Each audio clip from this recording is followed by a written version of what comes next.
Hey, this is X-Cult Baby, and before I get into the meat of the video, I do have a quick announcement to make. Usually I save the announcements for the end, but this one's just brief. So, I've gone and revamped my Patreon rewards, so if you're not a patron already, you should definitely check that out. There's new rewards on there. If you looked before and weren't interested, maybe you will be now. And right now, YouTube is my only job. My fiance still works, and we're paying the bills and stuff. Don't worry about that.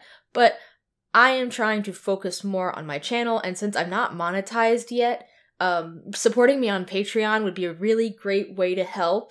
And the lowest patron tier is only $1 a month, and really every little bit helps. So definitely check that out. Link is in the description. Now, on to the main topic. This question that I've had for a while is directed at theists watching, especially those of more fundamentalist groups. And my question is this: why is it that so many of you don't trust apostates?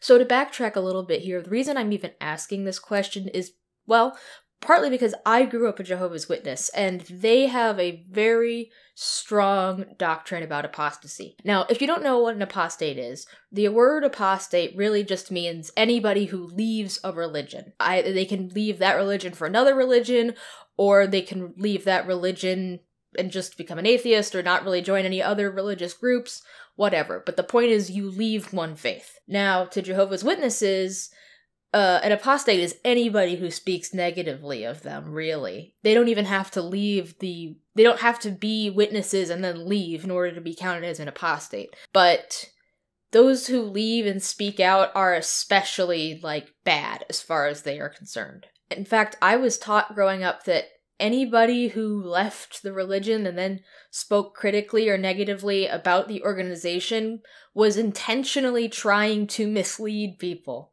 and lie to people and deceive. But since leaving that religion, I have discovered, interestingly enough, that Jehovah's Witnesses are not the only ones that go out of their way to stigmatize their apostates. Many different religions do this, and even groups or cults that aren't necessarily religious in nature go out of their way to stigmatize apostates. Islam does it, Scientology does it, lots of different groups do this. Some religions teach that, if somebody leaves, maybe they are under demonic influence or they're being possessed. Some of them teach that they are deliberately lying and trying to mislead people, kind of like they're trying to get people to leave the other group to start their own, essentially. Some teach that these people just want to live in their sin, so they make up lies so that they can justify to themselves why they left, when the reality is they just want to sin. Some teach that anybody who leaves their faith couldn't have possibly have been a true believer in the first place, and that's how they justify it. And still others promote the idea that people who leave their faith and speak out against it are shills for some kind of conspiracy to turn people against their religion, I guess. But at the end of the day, what does this kind of stigmatization of apostates actually accomplish? What are these religions actually trying to do? Because if you think about it, even if you are a theist, I'll say you're a theist watching this, and you're part of such a group that stigmatizes apostates, even if your religion is the true one, why are all these other false religions also using this tactic? What could be the goal of stigmatizing apostates? Well, for one thing, if you're taught that anybody who disagrees about your faith, or anybody who has anything critical to say about it, is wrong by default, then it's a lot easier to dismiss what they're saying, especially if you're told that that person is definitely lying or has themselves been deceived. If you think about it, that actually doesn't make sense. Because if all of your critics are lying, you should be able to prove that. A much better way of silencing the critics would be to actually address their claims instead of telling people to ignore them and not even to listen to what they're saying or try to refute them. It's so much easier to dismiss criticism or to get other people in your organization or in your belief system to dismiss criticism outright if you poison the well ahead of time and tell them that all of these people are liars.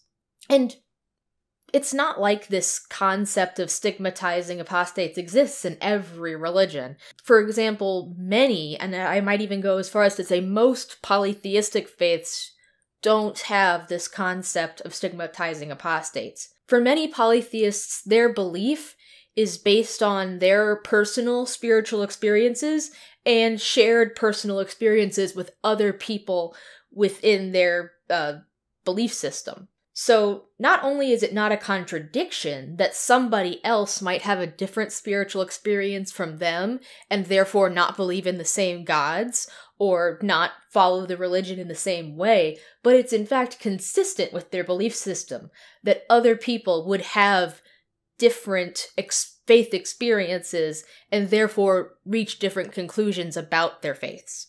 So the flip side of that, monotheism, you have these religions where there's one big, great, perfect, omni-everything God, right? And that God has this religion that is great and perfect. And yes, it's run by imperfect humans, but this is the right way to believe, according to the followers. When you have people leaving those religions for totally legitimate reasons, that kind of undermines the entire concept that your perfect God is leading this religion. That's not to say that it necessarily has to undermine every single religion. I mean, like I said, if you believe that this is a religion made by a perfect God, but run by imperfect men, you know, there will be fuck-ups sometimes, and somebody might have a legitimate reason to leave. But stigmatizing those people for leaving doesn't make you and your religion any more right. You should be able to listen to those claims and understand where they're coming from without dismissing them entirely. And to be clear, even though I have a Jehovah's Witness background, I'm not thinking of just one religion when I'm talking about the stigmatization of apostates. This exists in many different religions, and like I said earlier, even in some high-control groups or cults that are actually non-religious in nature. To demonstrate this, I have invited 4 fabulous apostates for interviews, and they have so kindly agreed to do this. Say hello, everybody. Hi, I'm Germ, and I am a demon-possessed, mentally diseased apostate of Jehovah's Witnesses. Hello, my name is Lauren, aka Skeptic She, and I am an apostate of several denominations of Christianity. My name's Andy Fellows, and I'm an apostate of Teal Tribe. Although they don't really call them apostates, they call them haters. Hi, my name is Faye Rahman, aka Faye the Most Gracious, Faye the Purebred, Angus Bred Thin, whatever you want to call me. I've been on this platform and doing this for a little while now, and I am an apostate of Islam. Thank you guys for those lovely introductions. Now let me get into the first question. What exactly does your former faith teach about apostates and apostasy? So Jehovah's Witnesses will really play up the hyperbole when they're talking about apostates. They say that they are these clever little liars that are doing the work of Satan. They literally say that they're mentally diseased and kind of imply that they're contagious. So just being around someone or listening to what someone has to say, you're going to catch this mental disease that is apostasy. And you come out of it with this mental picture of like Linda Blair from The Exorcist or something. It's also noteworthy, I think, that they seem to distinguish between people who just leave the religion and people who actually say anything about it. Those are the apostates. There's lots of people that leave and move on with their lives and whatever, and they'll be offended if you call them an apostate, even though that's what they are. An apostate is someone that leaves their religion. Apostasy to them is someone that questions the doctrine or says anything negative about them publicly whatsoever. And to them, that is the only unforgivable sin. To put that in perspective, murder is a forgivable sin. You can kill someone and be forgiven for it, but making a video about Jehovah's Witnesses on YouTube, there's no forgiveness for that. In general, Christianity teaches that apostates are willfully rebelling against Christ and his teachings, and that this rejection is the only truly unforgivable sin. They say unless you repent and renew your faith in Christ, you are guaranteeing yourself a seat in hell, whether that means eternal torment or just eternal absence from love, which is God, according to them. There's no real like overt teachings about what it means to not believe in Teal anymore, or not follow Teal anymore, or not follow Teal's teachings anymore. However, if you do leave, or if you're inside the group and disagree with Teal, or if you disagree with Teal and know Teal exists, as far as I'm aware, and then disagree with something that she says, you're in the run-ins for being considered a hater. If you leave the group and then speak out, then you're a hater as well. So the idea around haters or apostates in the group is that they hate Teal for one reason or another. It's never that they disagree with anything Teal's said. It's never that Teal's wrong on something. You know, what can happen is if a person disagrees with Teal on something, what they're disagreeing on can be kind of pushed to the side, and they'll just be called a hater. They're someone who hates Teal for one reason or another, you know. As I say, there's no real formal teachings on that, purely because of the nature of the group. It's primarily online, although there is some physical kind of elements to it with workshops and stuff. So being online, it means that it can be kind of hard to control the narrative on haters because of that. But generally, former members they're just kind of ignored, or if they speak out, then as has happened to me, they kind of are descended upon by Tealers, and it gets kind of quite nasty. They can be pretty nasty. My former faith teaches, at least the strain that I followed and the strain that is followed by almost 80% of the world of Muslims, my former faith teaches that apostates should be killed under Sharia law, or the Islamic law, Islamic jurisprudence, whatever you want to call it, because apostasy is grave, and in an Islamic state you would be given 3 days to reconsider your apostasy or be put to death.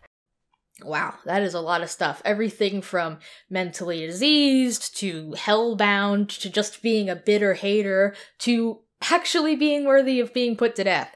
That's pretty crazy.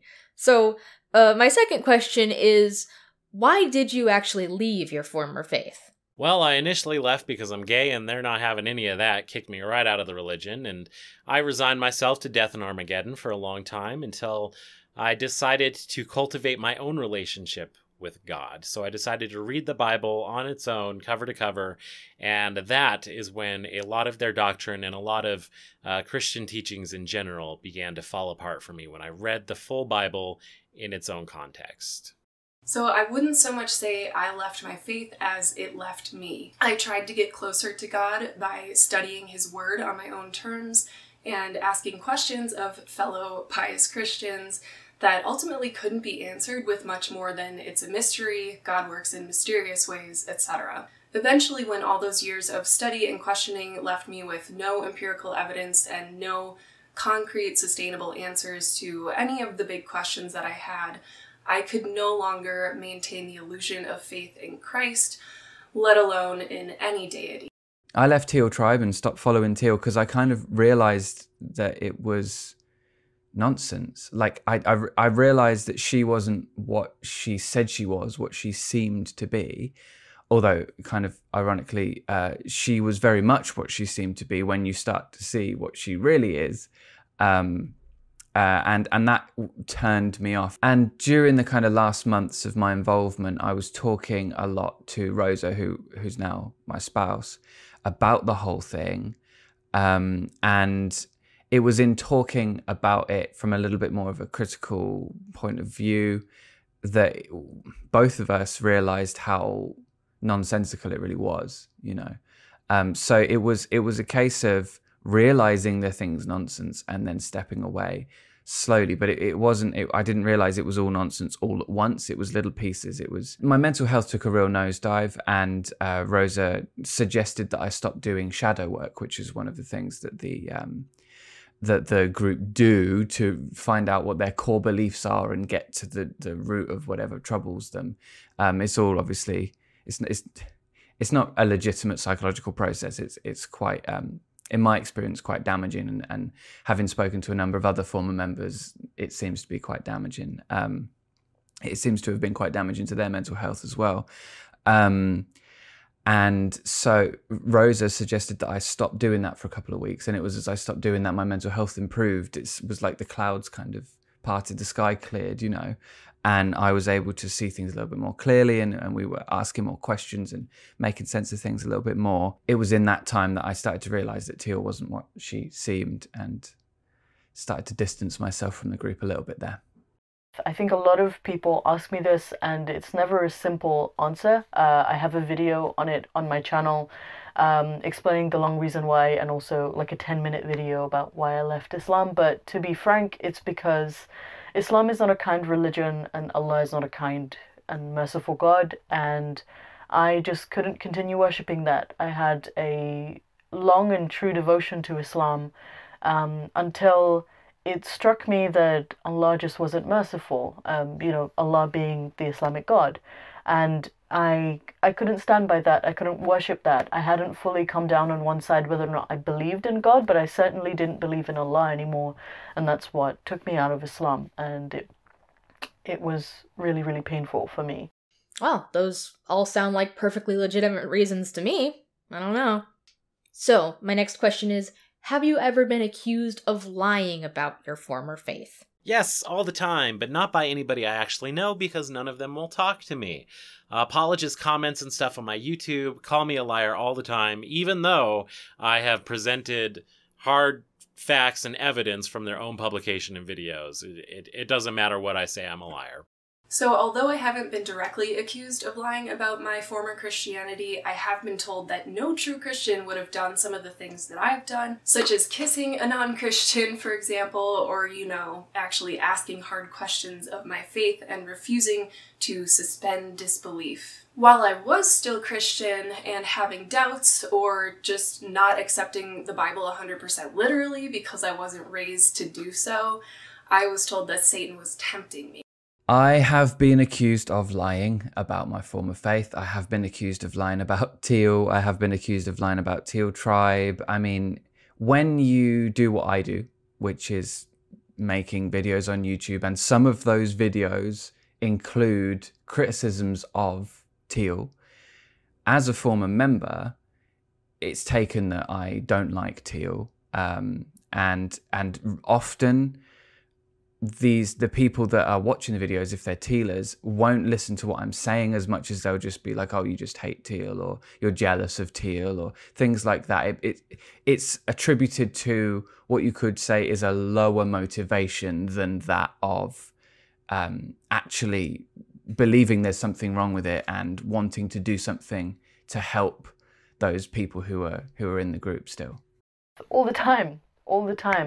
I think that it is a heuristic. I think it is a cognitive bias that a lot of Muslims have, that for some reason I can't just leave Islam because it means that I didn't understand it, or I didn't fully, comprehend it. I didn't fully practice it. I just wanted to, do things that were outside of Islam, and that's why I left. I think a lot of people try to assert that. The most common thing that I get is that I left Islam because my father was abusive, when I've made it abundantly clear several times in many videos that are not just on my channel, but on several other channels, that my father had very little hand to play in it. I was a Muslim 2 years after my father almost killed me in my own house, and I might add that I was quite devout in that time. So it just occurs to me as silly, but it gets to me a lot less now than it used to, because I kind of understand it. Being someone who used to follow the same mentality, I used to say the same things about apostates. There weren't many back then that I used to interact with, because I don't think that it was much of a movement back then. But when I came across them, in the rare moments that I did say things like, you probably didn't understand it fully, or you probably have something against God, or something like that. And it just, I can't tell you how deeply I regret all of that. So, even those of you that haven't been outright accused of lying have otherwise been stigmatized to be untrustworthy. So, my next question is, why do you speak out against your former faith? I speak out for a lot of different reasons, and paramount of those reasons, I think, is that they actively harm people, and I care about people. I want to help them see that there's more to life than being a workhorse for empty promises, and I want to help them find their own 2 feet to stand on. Any religion or organization that harms people or causes them to do stupid things in the name of God, I think is worth speaking out against. I speak out against Christianity because it remains the most dominant religion in Western society, and it dictates everything from civil rights legislation right down to how we as individuals perceive ourselves. As well-intentioned as a lot of Christians may be, what they often practice and preach can be very harmful to society, yet many of those harms are immune to criticism. For me, speaking out about Teal Swan and Teal Tribe is about highlighting the damage of quite a, in my opinion, quite a destructive ideology and way of life, in the hopes that I'm able to create resources for people who are turning away from Teal and other similar situations. Because let's be fair, you know, Teal Swan, Teal Tribe is one of many New Age groups which are believing in similar kinds of ideas. Teal's obviously got her own spin on it, which is in its own way damaging, in my opinion. But for me, really, it's about creating resources for people that are turning away from that group and others like it, so that they can hear another point of view and hopefully be able to see things with a little bit of skepticism and apply a little bit of critical thinking to the situation and maybe have a laugh along the way. And I think laughter is really important, especially when we have individuals who are somewhat almost deified, treated like gods by their followers. I think it's important to humanize them, point out little things that are going wrong. If they make a mistake, point that out, but also poke a little bit of fun sometimes, have a laugh, you know, all in good faith. Well, maybe faith's not the right word, but you get me. The reason that I speak out against my former faith is because I'm a person that has been completely disowned from my family. I've been completely cut off. I've been emotionally abused. I've been physically abused. I've been completely neglected. And due to that, I have several mental health issues that I'm currently processing. I have anxiety, I have depression, I have PTSD, I have a possible eating disorder that has not been confirmed yet, but I'm pretty sure it is.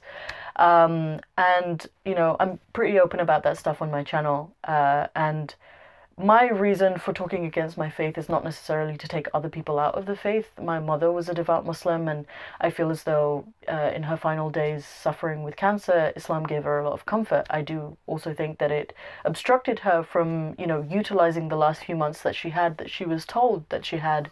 But I do also think that it gave her a sense of peace that she otherwise wouldn't have gained if she was something else or she didn't have that. So I would never dream of taking that away from her, and I certainly don't dream of ripping religion away from people. What I do hope to gain from talking against Islam and talking against certain things within the Muslim community is that I hope that people will stop throwing their children out. I hope that people will stop abusing members of their family, and I hope that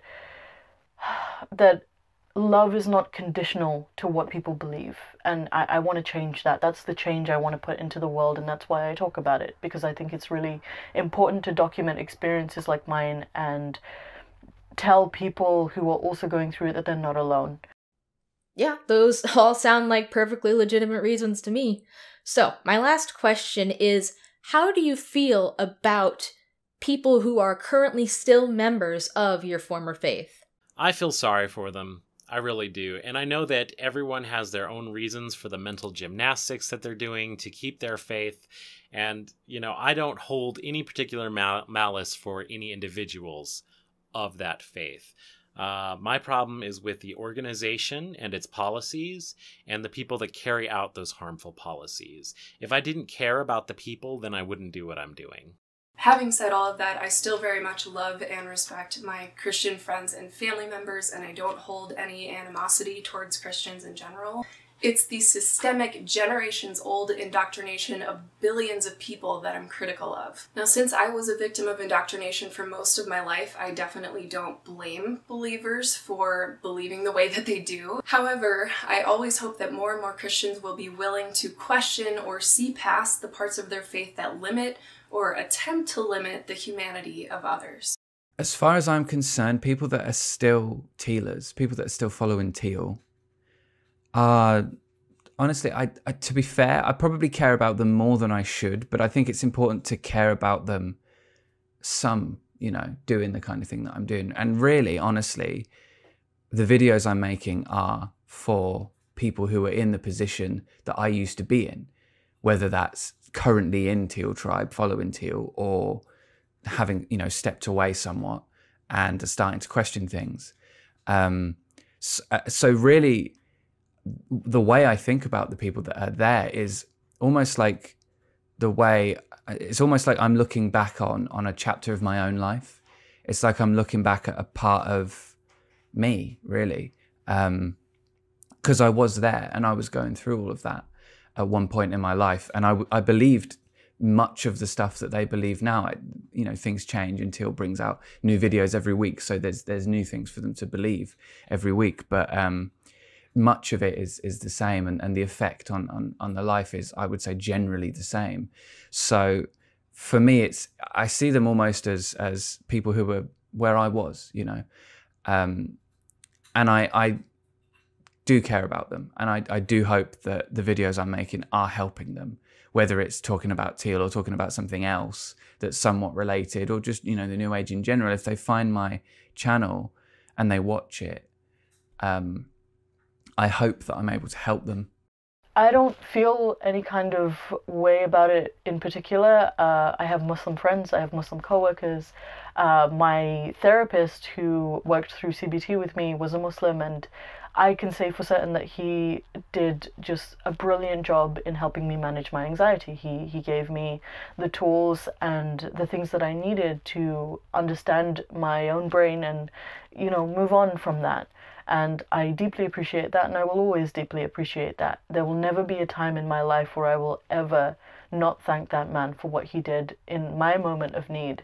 And I have several Muslim friends, and I've made several Muslim friends over the last few months, over the last year, and they understand me, and we have a mutual understanding of, the things that I've been through and the things that I speak about. And I'm quite open in my workplace, in my personal life, in my public life about, what I'm about and who I am and what I talk about. It's very hard for me to be, dishonest about where I've come from, because where I've come from is my reality, it's my normal. When people ask me, how's your parents? I can't say fine, because my mother is dead and my father's a psychopath. And that's usually how I say it. And, if people can't accept that about me, it's just never going to be something that will get past, because that is me, that is who I am, and that is part of my past, and it's something I'm going to bring up and I'm going to talk about. So I don't harbor any kind of resentment, I don't harbor any kind of prejudice or judgment towards people who hold the faith that I left. And I'm always willing to talk about that. I can say that one of the closest friends that I've made in the last, I want to say 6 months, is a Muslim girl, and I love going to her home and I love bantering with her parents, and they feed me and they know where I've come from and where I've been, and they understand the kind of things that I've gone through, and it gives me hope that in future, for the generations to come, that people will be less likely to do to their kids what my family did to me. And that's a very optimistic position I hold, and I don't intend on changing that. Thanks everyone for those great interviews. All of these amazing apostates have YouTube channels of their own, and they are linked in the description. You should absolutely go check out all of their channels, tell them I sent you, and subscribe.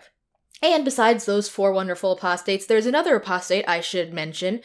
His name is Ocean Keltoy. He also has a YouTube channel that's linked in the description, and he was my source for finding out more about polytheism and how their reaction to apostates differs and why. So if you want to hear more about polytheism and specifically heathenry, you should definitely check out his channel too. So, with all of that out of the way, my analysis, the interviews, all of it, my conclusion is essentially this. The truth value of any given claim should have nothing to do with the person who is making the claim. In other words, you can't just dismiss what an apostate says for the sake of them being an apostate. That doesn't automatically make them wrong. And I totally understand that for some people, the mere idea that somebody might have legitimate reasons to leave your faith is scary. I mean, you want it to be perfect. You want to be involved in something that is true, and you have convinced yourself for quite a while that it is. So raising any level of doubt, even if it doesn't necessarily undermine the entire faith, is scary. But that's no reason to dismiss people entirely. You should be able to prove them wrong if what they're saying is wrong, and you should be open to the possibility of things being a little bit different from what you thought, if they are right. Respectful dialogue between opposing viewpoints is how we learn, how we get better ideas, and how we make progress as a society. So don't close the door on that opportunity. I'm Xcult Baby, reminding you to go free yourself. Thanks so much for watching, viewers. If you enjoyed this video, don't forget to click like, leave a comment letting me know what you think, subscribe and ring the bell to see more from me in the future, and share this video with anyone who might enjoy it. My social media links and my email address are in the description if you want to contact me or follow me on any other platforms. An extra special thanks to all of my patrons. I really appreciate your generosity and support. If you'd like to support me and this channel, links to my Patreon, PayPal, Amazon wishlist, and Teespring are all in the description. Thanks so much for your support.